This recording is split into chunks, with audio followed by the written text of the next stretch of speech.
everyone. Hope you're having a wonderful night. So, E3 has been officially canceled. Now, this has been writing on the wall for multiple years. You can see here from Google, they canceled E3 in 2020 due to the pandemic. Then they held an all digital event in 2021. I actually attended this.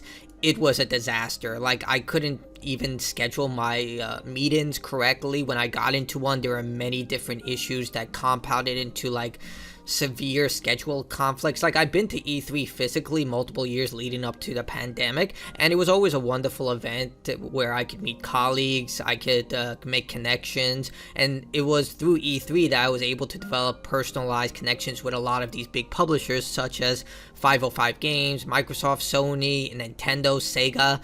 Like, it's going to be a lot more difficult now without E3, but you know, we do have the Summer Game Fest. But if it wasn't for E3, I wouldn't have gotten my first big budget game as a review copy, which was Control. Thank you, Adam Simon, for that. I'm still ringing praise for giving me a chance on that. But yeah, but over the years, you can see here it was canceled in 2022, 2023, and now it's just, that's it, it's done. And it wasn't looking good even at the beginning of the year, where they did try to incorporate ReedPop, which are the people behind many major live events such as the Comic-Cons, the PAXs, all that stuff.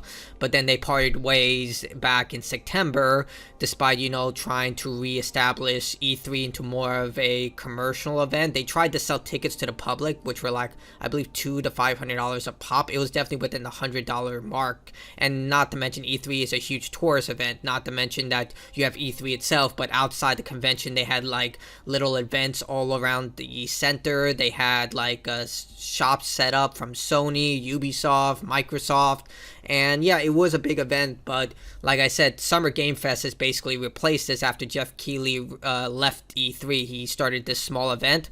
Some of my colleagues have gone to this and they said it's a lot better, it's a lot cleaner, more intimate. You get to talk to developers in a lot more one-on-one situation. There aren't like these big hallways where you have to go from point A to point B, because another issue with E3 is because the center was so large, a lot of people got lost. Like, literally, you would just get that directory just for the sake of the map, because I would be like, I have no idea where I'm going.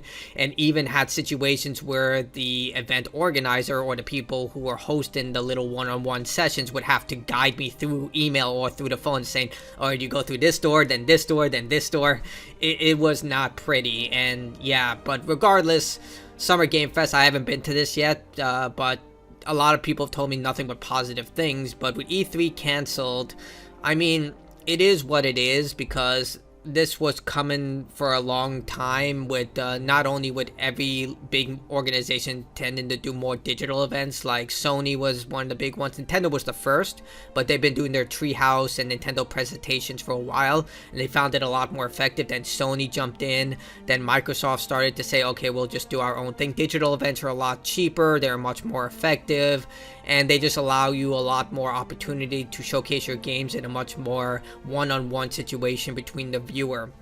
But I'm not saying that there isn't a place for E3. The problem is that they simply could not modernize. Like I said, they did an all-digital event, and it was a disaster. I can say that from, you know, personal experience, and we can see with Summer Game Fest that this stuff is still there. People still want these events. You just kind of have to adapt to modern times and try and be more cost-effective with everything. Granted, Jeff Keighley is not in exactly the best light after the Game Awards. I mean, I like the event, but I can also see why a lot of people were annoyed, especially with the whole issue with the speeches being cut short, especially with the winner of Game of the Year with Baldur's Gate 3, which sucked. Like, wrap it up. I feel like that was a response for the Christopher Judge situation, but at the same time, you could have been a little more accommodated to them as you were with the advertisers. But yeah, that's neither here or there. So E3 officially canceled. It sucks to see it go, because I loved the event and it was a great way to meet people and try and develop connections, and now it's going to be 10 times harder because you know, now you have to randomly hope that they notice you, or maybe that you have to contact them and hope they respond. But yeah, tell me in the comments below what you think about E3. You know, if you want to tell me your own opinion, love to learn. Like, dislike, your choice. That's me. Sign out. Goodbye.